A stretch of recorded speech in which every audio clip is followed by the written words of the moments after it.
નવસારી શહેરને મેઘરાજાએ ધમરોળ્યા બાદ હવે પૂરના પાણી ઓસર્યા છે અને તંત્ર યુદ્ધના ધોરણે શરૂ કરી છે સાફ સફાઈ કામગીરી। અવિરત વરસાદ અને પૂર્ણા નદીના પૂરે ફરી વખત નવસારી શહેરમાં સર્જી હતી ભારે ખાનાખરાબી। આ પૂરના પગલે નવસારીનો લગભગ 40% વિસ્તાર પાણીમાં ડૂબ્યો હતો, જેના કારણે 1.5 લાખથી વધુ લોકો પ્રભાવિત થયા હતા। જોકે હવે પૂરના પાણી ઓસરી ચૂક્યા છે, ત્યારે શહેરમાં ફેલાયેલી ગંદકીને દૂર કરવા કોર્પોરેશને સાફ સફાઈ અભિયાન શરૂ કર્યું છે। ભયંકર ગંદકીના કારણે રોગચાળો ફાટી ન નીકળે તે માટે તંત્રની ટીમે સ્વચ્છતા અભિયાન પણ શરૂ કર્યું છે, જેમાં સુરતની ટીમો પણ જોડાઈ છે।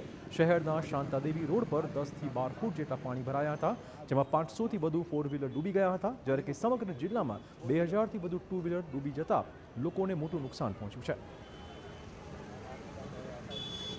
સુરતથી પણ આપણે લગભગ 200 સફાઈ કામદારો વધારાના લાવ્યા છે। આપણા 400 એમ કરીને 600 સફાઈ કામદાર, 15થી 20 જેસીબી કામ કરે છે, 20 એક ટ્રેક્ટર કામ કરે છે।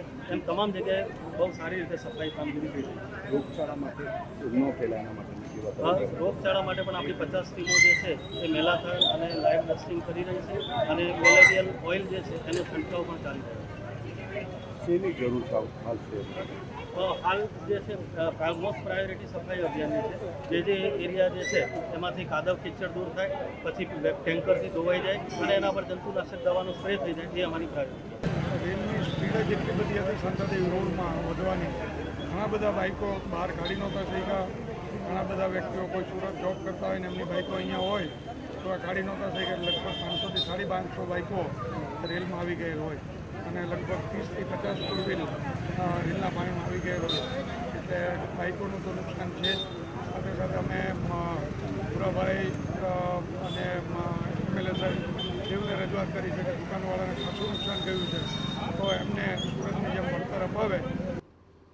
તો નવસારી શહેર ઉપરાંત જિલ્લાભરમાં વરસેલા વરસાદના પગલે જનજીવન અસ્તવ્યસ્ત થઈ ચૂક્યું છે। છેલ્લા 7 દિવસથી ધંધા રોજગાર સંપૂર્ણપણે બંધ હતા।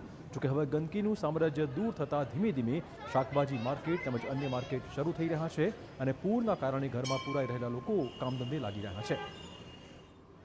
બીજી બાજુ પૂરના પગલે શાંતાદેવી રોડના કાપડ માર્કેટને મોટું નુકસાન પહોંચ્યું છે।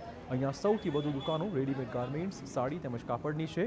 પૂર્ણા નદીના પાણી ફરી વળવાના કારણે કાપડ માર્કેટની તમામ દુકાનોમાં પાણી ભરાતા ગાર્મેન્ટ વેપારીઓને મોટો ફટકો પડ્યો છે। સાડી સહિતના તમામ કપડાં પલળી ગયા છે। 2000 રૂપિયાની સાડી માત્ર 200 રૂપિયે વેપારીઓ વેચી રહ્યા છે, જેને ખરીદવા માટે પણ પડાપડી થઈ રહી છે। વેપારીઓ મોટી ખોટ સહન કરીને પણ સાડીઓ વેચવા મજબૂર છે।